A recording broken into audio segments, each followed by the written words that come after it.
എടാ ഒരു പ്ലാനും ഇല്ലാതെ പിന്നെ മാങ്ങ ഉറക്കില്ല നിങ്ങൾ അങ്ങോട്ട് പോയത്? എന്നോട് ചോദിക്കുന്നതിന് അവനോട് ചോദിക്കും. അല്ല പെട്ടെന്ന് ഈ എൻഗേജ്മെന്റ് എന്നൊക്കെ പറഞ്ഞപ്പോൾ അവളാകെ പാനിക്കായി. പിന്നെ ഞാൻ ഈ ഒരു വഴിയേ കണ്ടുള്ളൂ അവളൊന്ന് സമാധാനിപ്പിക്കാൻ. ഞാൻ അവനോട് മര്യാദയ്ക്ക് വെച്ചതാ, ഫോൺ വിളിച്ച് സമാനിപ്പിച്ചാ പോരെന്ന്. പക്ഷെ അവനത് പോരാ. ഈ നാരോ സ്കിപ്പ് കേട്ടിട്ടുണ്ടോ? ആ കേട്ടല്ലേ ഉള്ളൂ. ഇന്നലെ ഞാനത് കണ്ടു. എന്റെ അമ്മാവൻ അമേരിക്കയിൽ നിന്ന് അടുത്ത മാസം വന്നിട്ടേ ഒരു iPhone 16 കൊണ്ടുവരാൻ പറയട്ടെ. വേണ്ട വേണ്ട വേണ്ട.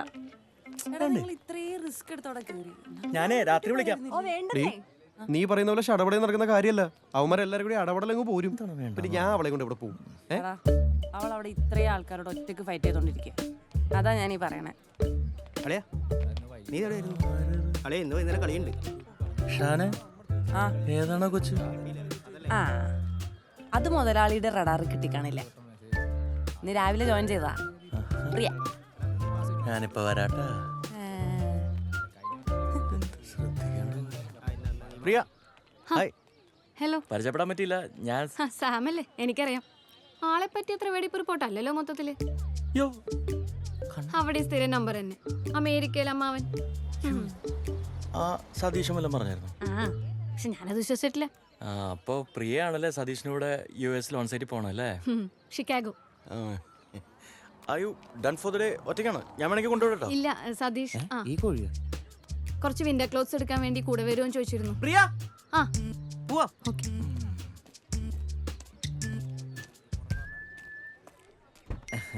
സാമേ ഞാൻ ഒരു മെസ്സേജ് അയച്ചിട്ടുണ്ടാ, വാട്സപ്പ് ഒന്ന് ചെക്ക് ചെയ്യണേ. ഓ പോം.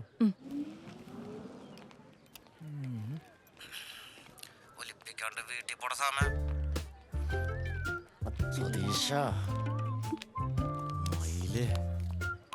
ഊണിയതവന്റെ അപ്പനത് രണ്ടു മകരങ്ങളാ. ആ ഇന്നലെ അവനെ പറഞ്ഞ് മനസ്സിലാക്കപ്പെട്ട പാടെ എനിക്ക് അറിയുള്ളൂ. ഞങ്ങള് അവളുടെ കാര്യത്തിൽ ശ്രദ്ധ വേണമെന്ന് ഞാൻ പപ്പയോട് പണ്ടേ പറഞ്ഞിട്ടുള്ളതാണ്. കാര്യങ്ങൾ കൈവിട്ടായ ഉറപ്പാണേ ഞാൻ മറുപടി ചേട്ടൻ. നീ ഒന്ന് സമാനപ്പെടേ. എന്റെ ചാച്ച അവന് ഡൗട്ട് അടിച്ചപ്പോൾ ഒരു വിധത്തിലെ ഞാൻ അടക്കി നിർത്തിയത്. അതിന്റെ ഇടക്കൂടെ അവളുടെ ഒരു മതിലിയാട്ടം. ഇതിപ്പോ അവള് ചാടിയതാണെന്ന് റോണിക്കറിയില്ലല്ലോ. ആ അറിഞ്ഞ പിന്നെ കാണായിരുന്നു. പെണ്ണ കോപ്പാണ്. പെണ്ണു പിടിക്കാത്ത പുണ്യാളൊന്നും അല്ലല്ലോ അവൻ. ഒന്ന് പോടാവേ. പപ്പ അവളെ ഒന്നകത്തി പോയേ അങ്ങനെ സംസാരിച്ചോ. ചെല്ലേ ഒന്ന് പിടിച്ചേടാ. നിങ്ങൾ സംസാരിക്കും. നീ എന്നാത്തിനാ വെറുതെ ചേട്ടായിയുടെ മെക്കിട്ട് കയറുന്നേ? അവൻ പറഞ്ഞ പോലെ എല്ലാം തൽക്കാലം സേഫാ. പക്ഷെ ഇനി ഒരിക്കൽ കൂടി അവളന്വേഷിച്ച ഒരാളൂടെ കാലുകുത്താൻ പാടില്ല. അതിനുള്ള എന്താ ചെയ്തേക്കണം. അവളാണെങ്കിൽ വായിക്കൊള്ളിട്ട് കുത്തിയാലും ഒരു മണ്ണും പറയത്തുമില്ല. ഇവന്മാരെ കണ്ടിട്ടുള്ള വേറെ ആരാണല്ലേ നമ്മുടെ കൂട്ടത്തില്? ഞാൻ വിലക്ക് സ്ഥിരതയില്ലാതെ ഓരോന്ന് പറയാനൊരു തന്തയും അത് കേട്ട് തുള്ളാനൊരു മോനും. ഇത് പക്ഷെ അങ്ങനെയല്ല വന ചേച്ചി. ബബീഷേന്റെ അച്ഛൻ എന്നോട് സീരിയസ് ആയിട്ട് പറഞ്ഞൊരു കാര്യമാണ്. അങ്ങേര് പണ്ട് എറണാകുളത്ത് സെക്യൂരിറ്റി പണിക്ക് നിന്നപ്പോ അവിടെ ഒരു ഡിങ്കോൾഫിലെ മോനുണ്ടാവും. ആണ് അല്ലേ ബബീഷേട്ടാ? ഞാൻ ഇതിനെപ്പറ്റി ഡീറ്റെയിൽ ആയിട്ട് ഗൂഗിളിൽ നോക്കി. അതനുസരിച്ച് ഈ പറഞ്ഞ കാലവും അച്ഛൻ സെക്യൂരിറ്റി ആയിട്ട് നിന്ന വർഷവും മാച്ചാണ്. അല്ല ഇതൊക്കെ ഗൂഗിളിൽ വരും. ബബീഷേട്ടാ നിങ്ങൾ തമാശയായിട്ട് എടുക്കല്ലേ? ഇത് പുള്ളി സീരിയസ് ആയിട്ട് സ്വന്തം ചോരനെ പറ്റി പറഞ്ഞ കാര്യമാണ്. ഇവനാണ് നിങ്ങളെ കൂടെ കുഴി ചാടിക്കുന്നത്. പണ്ടൊരിക്കലേ പ്രേമന്റെ അച്ഛന്റെ ആണ്ടിനുണ്ടല്ലോ, ഏതോ ഒരു ബലിക്കാക്കെ കണ്ടിട്ട് ഇവൻ പറയുവോ അതാണ് പ്രേമന്റെ അച്ഛനെന്ന്. അത് കേട്ട പാടെ ആ കാക്കെ പിടിച്ച് കൂട്ടിലിട്ട് അതിനെ അച്ഛനാന്നും പറഞ്ഞ് വളർത്തിയാനാണ് ഇതാ ആ ഇരിക്കുന്നവൻ. ആ അത് മണ്ടത്തരായിരുന്നു എന്ന് ഞാൻ അന്നേ അവനോട് പറഞ്ഞു. എന്നിട്ടായിരിക്കും പ്രേമന്റെ അച്ഛന് ആടെ ഇഷ്ടാന്നും പറഞ്ഞ് നിങ്ങൾ ഡെയിലി കാക്കയ്ക്ക് കൊണ്ട് അട കൊടുത്തത്. അല്ല മോനെ, എന്നിട്ട് കാക്കയിലൂടെ തിന്നോ? എണീറ്റ് പോതല്ലേ. ചേച്ചിക്ക് അങ്ങനെ പലതും പറയാം. അവസാനത്തെ ആഗ്രഹം സാധിച്ചു കൊടുക്കാണ്ട് അച്ഛനെങ്ങാനും ഡെഡായി പോയാൽ പിന്നെ ബബീഷേട്ടാ സമാധാനം എന്ന് പറഞ്ഞ സാധനം കിട്ടത്തില്ല. അതെ, എറണാകുളം വരുമെന്ന് പോകേണ്ട കേസല്ലേ ഉള്ളൂ. ആ ബബീതയുടെ അടുത്ത് അരക്കിലോ ചാല കാണിക്കാന്ന് പറഞ്ഞാൽ പോരെ. എടാ അതിന് ഈ ചടങ്ങിന്റെ ഇടയിൽ നിന്ന് പോകാൻ ജോസേട്ട സമ്മതിക്കുവോ? ദൈവമാരുടെ കാര്യം മുമ്പേ പറഞ്ഞത്. ആ ഇത് നമ്മുടെ ബീഷല്ലേ? നീ ഇപ്പൊ എവിടെ താമസിക്കണേ? ഈ റോഡ് ചെന്നിറങ്ങുമ്പോ ഒരു ജംഗ്ഷനില്ലേ അവിടെ. ജോസേ ആ ശരി. എടാ ബബീഷേ, ആ കുറച്ച് കഴിയുമ്പോൾ ഇവനെ എറണാകുളത്തേക്ക് വിടണം. നമ്മുടെ പിള്ളേർ വരുന്നുണ്ട്. എന്നാ തന്നെ ജോസേട്ടാ? എടാ ഇന്നലെ കല്യാണ നിശ്ചയത്തിന് ഒന്ന് അലമുണ്ടാക്കിയില്ലേ? ആ അവന്മാരൊന്ന് സ്കെച്ച് ചെയ്യണം. ഞാൻ പോവില്ല. ഇവനെ അത് വേണോ? എടാ ഇവനല്ലെങ്കിൽ പിന്നെ കണ്ടിരിക്കുന്ന എന്റെ ഭാര്യ. ജോസേട്ടാ പ്രേമേട്ടനെ ഒറ്റയ്ക്ക് വിടണ്ട, ഞങ്ങൾ 3 പേരും കൂടെ പോയി പൊക്കിക്കോളാം. എടാ ബബീഷേ നടക്കുവോ? അത് പിന്നെ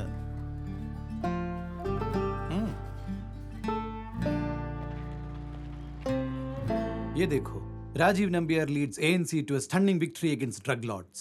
ഗ്രേറ്റ് സർ. एसपी और डिपार्टमेंट ने मेरा बहुत तारीफ किया. ഇതൊക്കെ പുള്ളി എന്നെ പത്രത്തിൽ കൊടുക്കുന്നതാ, കാര്യാക്കണ്ട. നല്ല മനുഷ്യനാ, പക്ഷെ ഒരുമാതിരി ഊള സ്വഭാവമാണ്. അതെന്താ?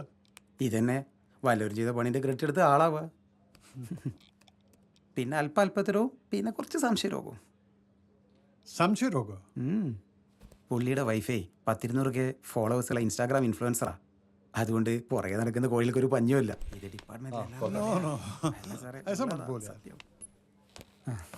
എന്താ രാജാ, പരദൂഷണമാണോ? ഇല്ല സാർ. അവിടെ തലവെച്ച് കൊടുത്തു അല്ലേ? നൈസായിട്ട് ഊരി. അതുകൊണ്ട് സാർ ബാക്കി പറയാം. പിക്ചറൈസസ് ഓക്കെ. വോൾസ് തന്ന ഇൻഫർമേഷൻ വെച്ച് ഒരൊറ്റ രാത്രിയിൽ ഈ മുംബൈയിൽ നമ്മൾ നടത്തിയ 3 ഓപ്പറേഷൻസ്. വിക്ടറും 4-5 ആൾക്കാരും ഒഴികെ ബാക്കി സബ് കോ ഠോക് ദിയ. പക്ഷെ നമുക്ക് ഇൻഫർമേഷൻ തന്ന ഈ വോൾഫ് തന്നെ ഈ പുകമറയുടെ ഇടയിലൂടെ വിക്ടറിന്റെ കോടിക്കണക്കിന് രൂപയും കൊണ്ടുപോയി.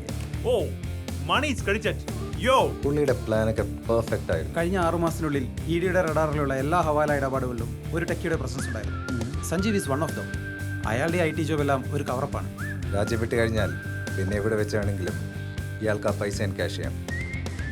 പക്ക ഫുൾ പ്രൂഫ് പ്ലാൻ ആയിരുന്നു. പക്ഷേ ആരും പ്രതീക്ഷിക്കാത്തൊരു ട്വിസ്റ്റ്.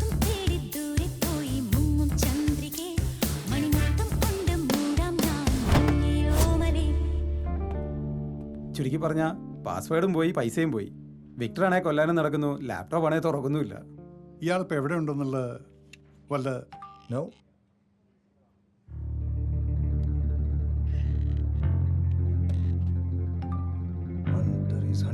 സാർ, പിന്നെ നിങ്ങളുടെ മറ്റേ ഓഫീസിലെ ഓണപരിപാടിയില്ലേ, അതിന് നമുക്ക് വരാൻ പറ്റൂല. ഒരു ചെറിയ സീനുണ്ട്. അല്ല, അന്നാണ് മറ്റേ മ്യൂസിക് ഡയറക്ടർ സുരേഷ് ഖാൻ വരാന്ന് പറഞ്ഞു. അതിന്റെ പരിപാടിയിലായിരിക്കും. സുരേഷ് ഖാനെ അറിയില്ലേ? ഇല്ല, എനിക്കിപ്പോ കുഴപ്പമൊന്നുമില്ല. ഡോക്ടർ പോയി കാണുന്നു വേണ്ട. അല്ല, ഞാൻ ചിലപ്പോ അടുത്ത ആഴ്ച അങ്ങോട്ട് വരും. ആ അമ്മ പ്രിയ നല്ല കുട്ടിയാണല്ലേ? എടാ, ആ സതീഷിന് പകരം ഞാൻ ഓൺ സൈറ്റിൽ പോയി അടിപൊളിയായിരിക്കും അല്ലേ? എന്തിനു? എടാ, ലേഡി ഗായിക്ക് അവനെ വലിയ താല്പര്യമില്ല. അതാണ് എൻ്റെ ഒരു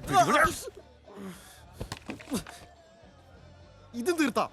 അതിൻ്റെ അകത്തൊന്നും ഉണ്ടായിരുന്നില്ല തീർക്കാനായിട്ട്. നീ മടവട അടിച്ചപ്പോ എനിക്ക് തോന്നി, ഇനിയിപ്പോ ഞാൻ എന്ത് ചെയ്യും? കോപം. ഞാനത് തപ്പട്ടെ. അവളുടെ അപ്പനോട് ചോദിക്കൊരു കുപ്പി. ഹലോ ഹലോ, ഞാൻ വിളിച്ചപ്പോ നീ എവിടെയായിരുന്നു? ഞാനിവിടെ കൂട്ടുകാരോടെ. എന്ത് പറ്റി? നീ ഇങ്ങനെ കളിച്ചോണ്ട് നടന്നു. എന്തൊക്കെ ആയിരുന്നു? പ്ലാൻ ചേർത്തോളം മതി, ഇനി ഞാൻ നോക്കിക്കോളാം. ഇപ്പൊ ഇങ്ങനെ ഇരിക്കുന്നു. ഡാ, പപ്പയ്ക്ക് നിന്നെ ഒന്ന് കാണണമെന്ന്. പപ്പയ്ക്കാ? എന്തിനി? നിനക്കിട്ട് മുട്ടം പണി വരുന്നുണ്ട്. അത് തന്നെ, അമ്മാവൻ നിന്നെ തെല്ലാൻ ആളെ വിട്ടിട്ടു. ആര്? അമ്മാവനോ? ശംസീറ, സൗണ്ട് ഒന്ന് കുറച്ചടാ. ഹലോ, മനുഷ്യന്റെ സ്പൈനൽ കോഡ് വരെ അടിച്ചു പോയി. എന്ത് വിടലാണ് ബബീഷേട്ടാ വിട്ടത്. നമ്മൾ വീഗാലാൻഡിൽ ടൂർ ഇറങ്ങിയതല്ലേ, നിർത്തി ഫോട്ടോ ഒക്കെ എടുത്ത് വരാൻ. എന്നാലും മനുഷ്യത്വം വേണ്ടേ? പറഞ്ഞോളേട്ടാ, എന്താ കഴിക്കാൻ വേണ്ടേ? കഴിക്കാൻ ബീഫുണ്ടോ? ബീഫ് ഉണ്ടല്ലോ. എന്നാ 3 ഓംലെറ്റ്. അല്ലളയാ, ടച്ചിങ്സ് വേണ്ടേ? ആ, ഇതിന്റെ ഇത്രയും ടച്ച് നീയാ, ബാക്കിയുള്ളതേ ഞാൻ ടച്ചിക്കോളാം. ചേട്ടാ, ഇവിടെ ഒന്നും പറ്റില്ല. ഏതാ? ബീഫ് ഓർഡർ ചെയ്തിട്ട് ഓംലെറ്റിലേക്ക് കൺവേർട്ട് ആവാൻ പറ്റില്ലെന്ന്. അറ്റ്ലീസ്റ്റ് ഒരു ബീഫെങ്കിലും ഓർഡർ ചെയ്യണമെന്ന്. അല്ലേട്ടാ? അതല്ല, ഇവിടെ ഇന്ന് മദ്യപിക്കാൻ പറ്റില്ല. ഇവിടെയുള്ള മറ്റു കസ്റ്റമർ ബുദ്ധിമുട്ടാവും. ഇവിടെ ഇപ്പൊ വേറെ കസ്റ്റമേഴ്സ് ഒന്നും ഇല്ലല്ലോ ഇപ്പോ. ഇല്ലല്ലോ. ആ, അവിടെ ഒരുത്തനുണ്ട് കേട്ടോ. ഡേ, അവൻ എന്തേലും ബുദ്ധിമുട്ടുണ്ടോന്ന് ചോദിച്ചേ. ഞാൻ വന്നോ? നീ എവിടെ ഇരി. അവിടെ കുറച്ച് ടീം വന്നിട്ട് വന്നാലും നിന്റെ മാവൻ എന്നതല്ല വരാൻ പറഞ്ഞു. പോലീസും കൊടുത്തേക്കുള്ളല്ലോ ഇവിടെ. നമുക്ക് വരുന്നോട് വെച്ച് കാണാം. ഏട്ടാ, എന്തേലും ബുദ്ധിമുട്ടുണ്ടോ?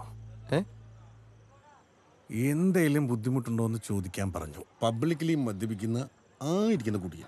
ഇല്ല, വലിയ ബുദ്ധിമുട്ടില്ല. ഫുട്ബോൾ കളിച്ചപ്പോ കൈക്കേറിയ ഗ്ലാസ് ഒക്കെ എടുക്കാനായിട്ടേ. അതപ്പുറത്തേക്ക് എടുത്താ പോരെ? അപ്പൊ പ്രശ്നം തീർന്നില്ലേ? വേറെ ബുദ്ധിമുട്ടില്ലല്ലോ. ഒരു ബുദ്ധിമുട്ടുമില്ല. ആരാ ബുദ്ധിമുട്ടുണ്ടെന്ന്? All clear. ചെറിയൊരു ബുദ്ധിമുട്ടുണ്ടായിരുന്നു, അതങ്ങ് മാറ്റി കൊടുത്തു. നന്നായി. ഒഴിക്കലോട്ടാ കമത്തങ്ങട്. ബബീഷേട്ടൻ നമ്മൾ ഈ കടൽ പോലെ കിടക്കുന്ന സ്ഥലത്ത് നിന്ന് അവനെ എങ്ങനെ തപ്പിയെടുക്കാനോ? നീ മിണ്ടരുത്. നീ എന്താ അവിടെ നിന്ന് പോലും പറഞ്ഞു? എന്ത് പോകുന്നു, പൊക്കുന്നു, പോരുന്നു അല്ലേ? നിങ്ങൾ എന്താ പറഞ്ഞത്? നിങ്ങളുടെ മൂക്കിൽ സീബ്രയെല്ലാം ഇട്ടവനെ പൊക്കുന്നു മലത്തോന്നൊക്കെ അല്ലേ? എന്തായാലും അവനെന്റെ മുഖത്തിനിട്ട് അടിച്ച അടി. ഓ, എന്റെ തുരിഞ്ഞ മുഖം. ഞാൻ മറക്കില്ല ലുട്ടാ. എടി ഒരു ക്വാർട്ടർ പോലല്ലേ നിങ്ങളുടെ കയ്യിൽ? ഇന്നലെ ഫ്ലാറ്റിൽ വന്ന് മണമണാന്നടിക്കുമ്പോ ഓർക്കണമായിരുന്നു. ഒരു തുള്ളി പോലും ഇല്ല തരാൻ. Okay bye. അപ്പൊ ശരി എടാ, 2 പേക്ക് വീട്ടിൽ കാണും. എടാ 2 പെഗ് എന്താവനാണ്? ഒരുത്തരം ഇവിടെ പ്ലാൻ പാട് നിൽക്കുമ്പോഴാണ് 2 പെഗ്. അതൊന്നും ഒന്നും ആവൂല. നിനക്കത് പോരെ എങ്കിൽ അത് പറ. നീ എന്തുടൊക്കെയാണ് പറയുന്നത്? ഇനി വല്ല ബിംബ്രയും വിളിക്കേണ്ടി വരും. അതൊന്നും വിളിച്ചിട്ട് കാര്യമില്ല, ഞാൻ നോക്കി. അങ്ങനെ ഞങ്ങൾ അവനോട് ചോദിച്ചപ്പോൾ അവന് ബുദ്ധിമുട്ടില്ലാന്ന് പറഞ്ഞു. ആ ബൈച്ചേട്ടനെ ഒന്ന് വിളിച്ചു നോക്ക്. അവിടെ എന്താ പ്രശ്നം? ഞാൻ നോക്കട്ടെ.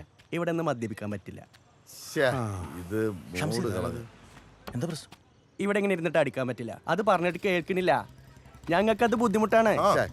ഇതിൽ എന്നാ ബുദ്ധിമുട്ട്? കുപ്പിയുണ്ട്, ഗ്ലാസ് ഉണ്ട്, വെള്ളമുണ്ട്. ഇതൊന്നും പോരാഞ്ഞിട്ട് ഒരു ഫുള്ളോടെ ഉണ്ട്. കണ്ടോ, ഇതിപ്പോ ഞങ്ങൾ എവിടെ കൊണ്ടുവച്ച് അടിക്കാനാ? അനിയൻ പറ. അതെ ചേട്ടാ, ഇവിടെ പോലീസൊക്കെ കറങ്ങി നടക്കണോണ്ടേ പുള്ളിക്കൊരു പേടി, അത്രേ ഉള്ളൂ. പക്ഷെ നിങ്ങൾ ചില്ലേ, ഞാൻ സെറ്റാ. ശംശേര ഞാൻ നോക്കി. സീനൊന്നും ഞാൻ സെറ്റാക്കാന്ന്. നിനക്ക് സാധനം വേണ്ടേ? എവിടെന്ന്? എടാ 3 മണ്ടന്മാര് വന്ന് പെട്ടുണ്ട്. നിങ്ങൾ വന്ന് പോരാ. അതൊക്കെ അവിടെ വെക്ക്, വാ. നല്ല പയ്യനല്ലേ? കണ്ടിട്ടേ കൊച്ചിയിലെ മുക്കും മൂലയൊക്കെ അറിയാവുന്ന പയ്യനാന്നാ തോന്നുന്നത്. കൂടെ നിർത്തിയാലേ 2 മിഷനോട് ഒറ്റ അടിക്ക് തീർത്ത് വീട്ടിൽ പോകും. നല്ലതായിരിക്കും. ഇത് ജീവൻ, നമ്മുടെ ക്ലോസ് ഫ്രണ്ടാ. നമ്മുടെ കൂടെ ഇരുന്ന് കഴിഞ്ഞാൽ ആരും ചോദിക്കാൻ വരൂല. അല്ല, അപ്പൊ ധൈര്യമായിട്ട് ഓരോന്നും ഒഴിക്കാലോ അല്ലേ? പിന്നെ ഒരു കുഴപ്പമില്ല. പക്ഷേട്ടാ ഒരു 3 എടുത്ത് മാറ്റി വെച്ചിട്ട് ബാലൻസ് എന്താന്ന് വെച്ചാൽ ഇവർക്ക് എടുത്ത് കൊടുത്തു. നിനക്കൊരു തേങ്ങയും ഇല്ല. നീ ഇപ്പൊ തന്നെ നല്ല വാതയാ. അളിയാ, ഇത് ഞാനൊന്ന് മൂത്രം വെച്ചാണ്ടല്ലോ നല്ല ഫ്രഷ് ആവുന്ന എനിക്ക് തോന്നുന്നത്. ഐശ്വര്യമായിട്ട് പൊട്ടിക്കും.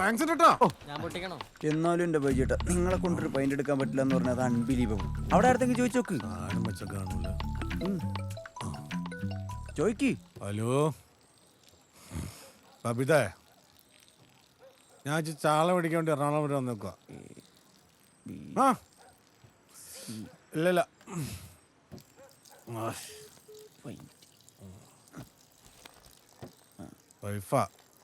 വൈഫാണെങ്കിൽ ഡിവോഴ്സ്. ഇവിടെ പൈൻ്റ് കിട്ടാത്തപ്പോഴാണ് വൈഫ്. സാധനം ഒപ്പിച്ചിട്ട് തന്നെ വിളിച്ചാൽ മതി. ഇതൊക്കെ ആ ചേട്ടാ, ഇത് പപ്പൻ, ഞങ്ങളുടെ കൂട്ടുകാരനാ. ഭയങ്കരാണ്. ഭവിഷ്യേട്ടാ ഗുഡ് നൈറ്റ്. തുറന്നൊഴിക്കട്ടെ. എനിക്ക് വേണ്ട, നിങ്ങൾ അത് shut down ആയി.